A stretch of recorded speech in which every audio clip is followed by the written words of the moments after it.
आज जो राष्ट्रपति जी ने अपना भाषण दिया और खास करके नए सदन में आके उन्होंने अपनी बात सरकार की ओर से रखी और कम से कम उनका आदर नए पार्लियामेंट भवन में पहली बार हुआ।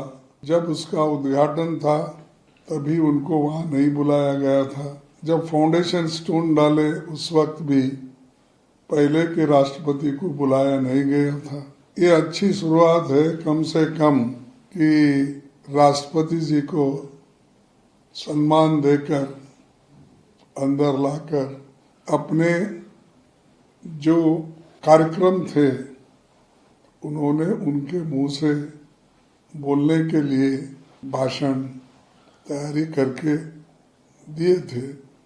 उन्होंने वही सब अपने शब्दों में और उनके जो भी कार्यक्रम थे वो उन्होंने कहा। राष्ट्रपति जी का अभिभाषण केवल मोदी जी का गुणगान गाना और अपने सरकार के ओर से बनाए हुए जो दस्तावेज थे उसी की वो तारीफ करना, यही हो सकता है उनको आदेश होगा। तो वही उन्होंने वहाँ पर अपने 1 घंटा 20 मिनट के भाषण में दिया। मैं बोलूँगा कि ये अभिभाषण जो उन्होंने दिया वो एक प्रोपेगेंडा और एडवर्टाइजमेंट मोदी जी का उसमें दिखने लगा और पूरा पॉलिटिकल था। इसमें कोई एक विजन नहीं था, लोगों को दिशा दिखाने का नहीं था, दलितों को, वंचितों को और ट्राइबल लोगों को उनके लिए क्या करने जा रहे हैं उसमें तो कुछ नहीं था। राष्ट्रपति जी का जो अभिभाषण अंदर हुआ ये सब में रोजगार का एक शब्द भी नहीं है। उसमें रोजगार कितने बढ़ाएंगे, कितने दिलाएंगे, सरकारी नौकरियों में कब भर्ती होगी, जो वैकेंसीज अब ऑलरेडी है उसका कब रिक्रूटमेंट होगा, इसका कोई उसमें जिक्र नहीं है। तो मैं ये कहूँगा कि एक अपने गरीबों के लिए फंसाने का, दिशा भूल करने का एक डॉक्यूमेंट है। एक तरफ एम्प्लॉयमेंट के बारे में नहीं, दूसरे तरफ इन्फ्लेशन के बारे में, महंगाई के बारे में उन्होंने कुछ नहीं कहा।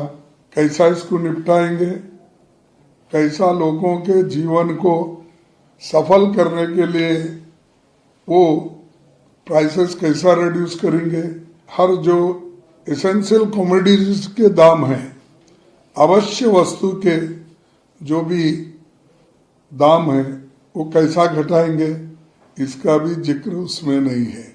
SC ST बच्चों का समय पर स्कॉलरशिप तो नहीं दे रहे, दूसरे तरफ उस स्कॉलरशिप को भी काट रहे हैं और जो UGC वाले ये अपना एक नया तरीका ढूंढ रहे हैं कि जो बैकलॉग वैकेंसीज है उनको रिजर्व कैटेगरी के लोगों को उसको जनरल में कन्वर्ट करने का वो बीड़ा उठाए और हर जगह ये फैला रहे हैं कि मेरिट पे लेंगे, वो लेंगे, ये लेंगे।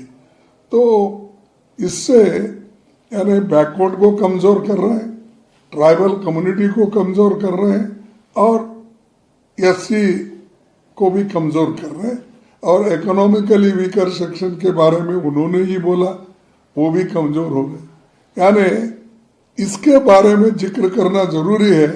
जो लोग वंचित है, दबे हुए हैं, कुचले हुए हैं, इनके बारे में सबसे ज्यादा बोलना चाहिए। और जो इस देश में अनटचेबिलिटी है, अस्पृश्यता है, हम अपेक्षा करते थे कम से कम हमारे राष्ट्रपति जी जो है उस सेक्शन से आती है जिस सेक्शन को हर जगह कुचला जा रहा है, तो उनके बारे में भी उन्होंने क्या कदम उठाना है ये नहीं बताया, और उन लोगों को किस ढंग से मदद करना ये भी उन्होंने अपने भाषण में नहीं कहा। तो आप सोचिए कि राष्ट्रपति भाषण में जिसका उजागर होना था, जो कहना था, ये इम्पोर्टेंट चीजें हैं गरीबों के लिए, दलितों के लिए, माइनॉरिटीज के लिए, बैकवर्ड्स के लिए, ये तो जिक्र ही नहीं हुआ। जो सालाना 2-2 करोड़ की उनकी 20 करोड़ की योजना है वो कहाँ चले गई, कहाँ तक आई, उसमें कितने भर्ती करे और कितने अभी भर्ती करना बाकी है ये भी नहीं बताया उन्होंने। 15 लाख का भी इन्हों भरा 10 साल के बाद तो बताना ना, क्या वो ब्लैक मनी चलते हुए आ रहा है, क्या ब्लैक मनी ट्रेन से आ रहा है, क्या जहाज से आ रहा है, क्या फ्लाइट से आ रहा है, कब आ रहा है वो भी नहीं बताया। ये जो इनकी आदत है मोदी जी की, एडवर्टाइजमेंट एडवर्टाइजमेंट एडवर्टाइजमेंट, छोटी कोई बात करे एडवर्टाइजमेंट। मैं नहीं सुना, हम भी लोग चाहे बड़े हुद्दे पे ना हो लेकिन 20-22 साल 25 साल मिनिस्टर रहे, हम कभी सेल्फ प्रोक्लेम्ड एडवर्टाइज नहीं करते थे। जो काम होता है वो लोगों को दिखाते थे, लोग जो कहते थे हमारे बारे में वही राय रहती।